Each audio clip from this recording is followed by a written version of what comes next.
دین کیا ہے؟ خدائی نظام ہے، اللہ کا عطا کردہ نظام زندگی ہے۔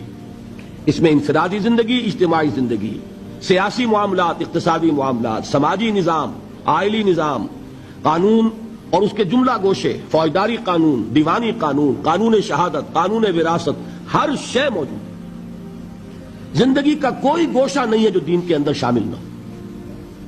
اتنی چھوٹی چھوٹی چیزیں بھی اس دین میں شامل ہیں، جس کے بارے میں ایک واقعہ ہے جس سے وضاحت ہو جائے گی کہ یہود نے مسلمانوں کو کچھ چڑھانا شروع کیا کہ ہم نے سنا ہے تمہارے نبی تمہیں بڑی چھوٹی چھوٹی باتوں کی تعلیم دیتے ہیں۔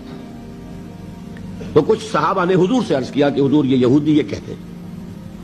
حضور نے فرمایا کہ تم انہیں جواب دو کہ ہاں، ہمارے نبی نے ہمیں استنجا کرنا بھی سکھایا ہے۔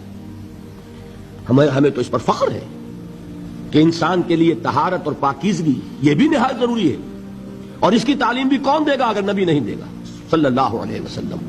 تو ہمارا دین تو وہاں سے لے کر نظام حکومت تک چوٹی کے جو معاملات ہوتے ہیں ان سب پر مشتمل ہے۔